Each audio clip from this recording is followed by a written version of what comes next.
Margaret Griffin case was the second in 2 months that we've had. Otherwise, would you say that's not a huge problem that we've had in Knoxville with teacher effectiveness? I think, like I said, the vast majority of the teachers are average or better. We have some that are amazing. We have a small number who are not very good, and we need to do these interventions. I think under previous administrations that wasn't happening enough. When I look at the charging documents for the most recent case and the case before, it's appalling what they're, alleged to have done, and it's outrageous. If I were a student or had a child in the class, it's inexcusable that you have teachers falling asleep or speaking inappropriately or just not teaching, not getting the job done, and we need to give our teachers a fair chance, but at a certain point, you can't keep letting them try. So I'm pleased with the administration's focus on this. I think part of the problem before has been principals not willing to say these hard words to their teachers. It's hard. It's hard to tell someone you're not good. Get better or else. But we have to do it. All right. I read that you had attended school in Virginia and then taught, I believe, in Arizona. I taught in Baltimore. Okay. How do you feel like Knoxville school systems compared to other places in the country that you've worked? I think, frankly, that we're behind in some regards. I was surprised when I came here. I was a Spanish teacher, and I was surprised that we didn't even start foreign language until high school. Whereas many other systems around the country start in elementary school these days, and there's a lot of evidence that that's just one small thing. But I think that we have a lot of strengths in Knox County schools, but we need to build on them and learn from our peers in other states and even other countries, and not go whole hog with change for change's sake. Nobody thinks that's a good idea, but not be so averse to change that we stagnate either. So I think a mixture of those approaches is good. Let's switch interviewers. Chris, by the way, you want to give it a shot? I've actually got no question that I very similar ones to... Very similar, so you'd rather pass, and I'll let the gentleman next to you pick up then. Okay. And this is... Pardon? Mac.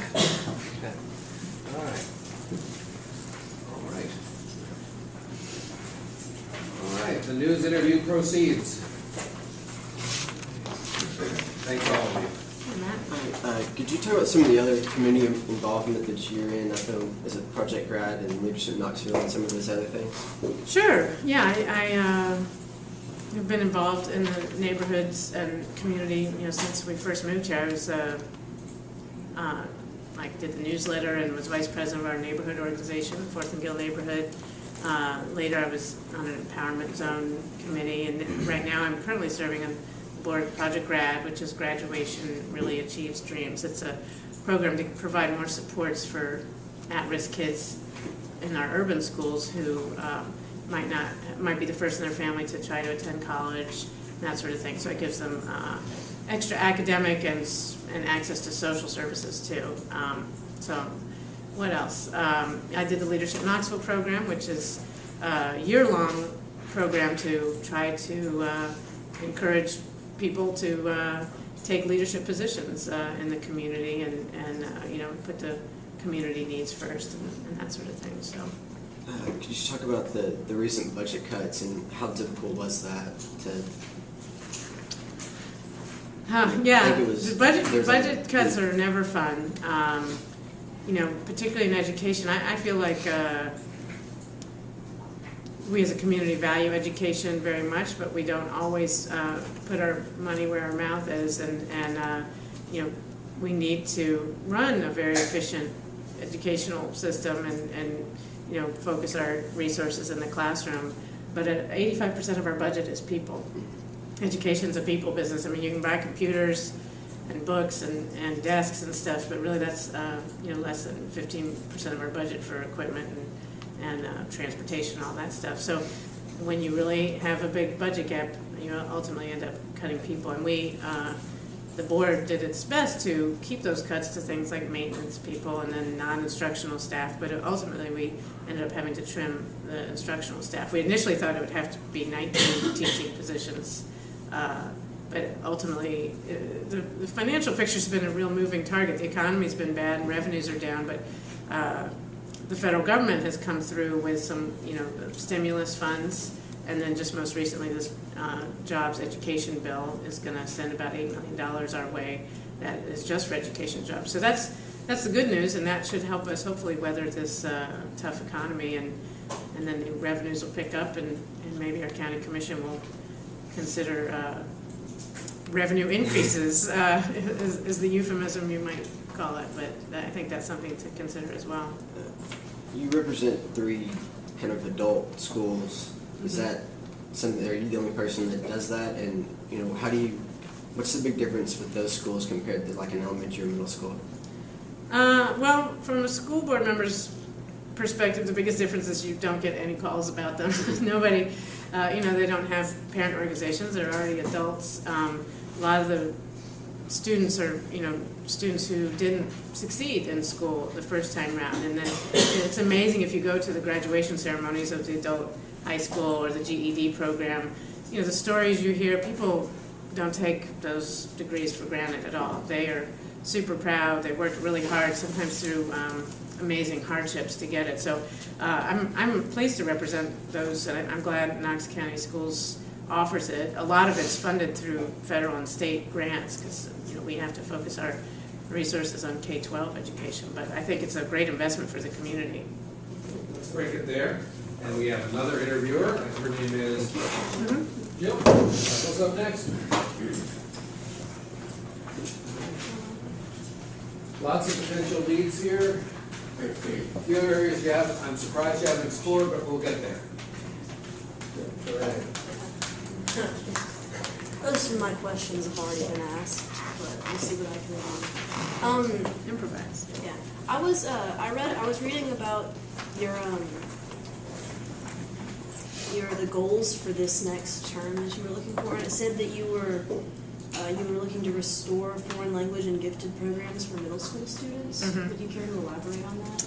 Yeah, well, during my first term, we had some budget cuts too, and one of the things that we cut was foreign language in middle schools. And while I didn't like making that cut, they were only we have 14 middle schools, and only 4 of them even offered foreign language. So it was, and I have a real problem with, another goal I have is equitable educational opportunities. And to me, it seems just patently unfair that, schools here have foreign language opportunities in 8th grade and schools here don't.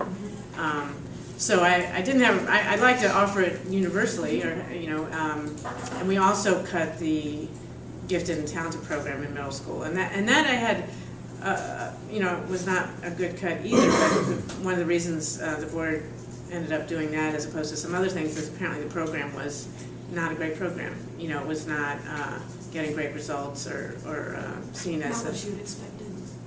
Yeah, not a high quality program. So I would like to restore those programs and make them universally available and high quality, because I think one of the downsides to No Child Left Behind is the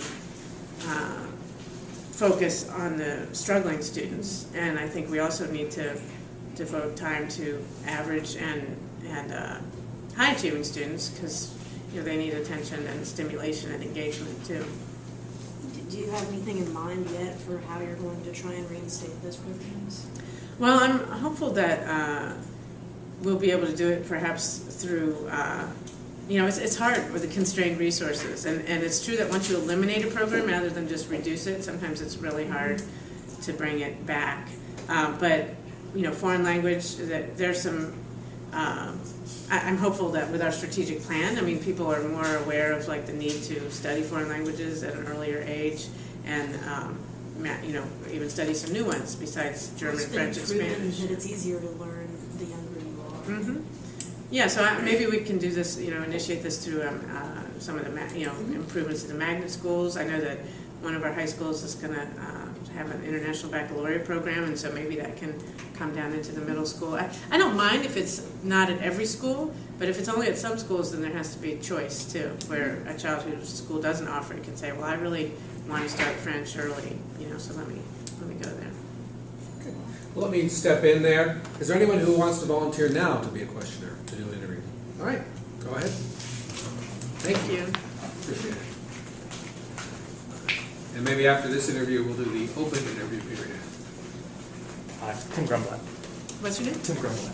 Nice to meet you. There was a recent increase of about 900 new students to the district, is that correct? Yes. What do you think could have caused such a sudden, rapid increase? I imagine it's a variety of factors. It could be, just population growth, people moving to Knoxville because we have, while the economy's weak here, it's a lot weaker other places, so we might have more job opportunities. I think a lot of families who may have once had their children in private schools, given the weak economy, are saying that maybe public schools are a better option, more affordable and also good quality. Those are the two, those would be my two main guesses. I know we're going to need about 20 or so new teachers. Aside from the new teachers that we're going to have to add, how this influx of new students affect the budget?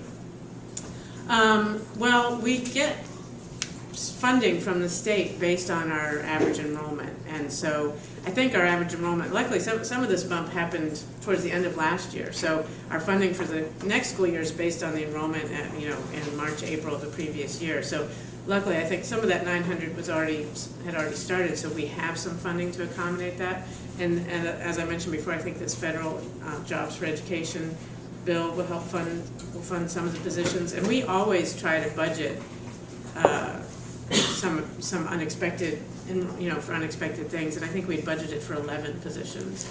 So that means we just have over unexpected amount of 9, and I think we can use the federal funds for that.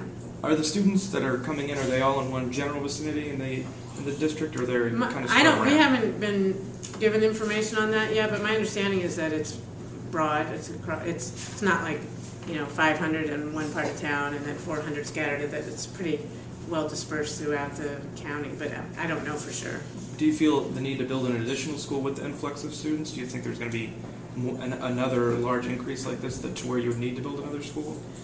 I think our capital plan as it is, should accommodate this growth, but I don't know. We'll have to see how things unfold. We have plans to build a new elementary school in southwest Knox County and to do some renovations at other schools that would add capacity as well. So I think that we'll just have to adopt a wait-and-see attitude for that. I mean, we don't want to rush into building things for a one-time occurrence. We'll have to wait and see what the trends are.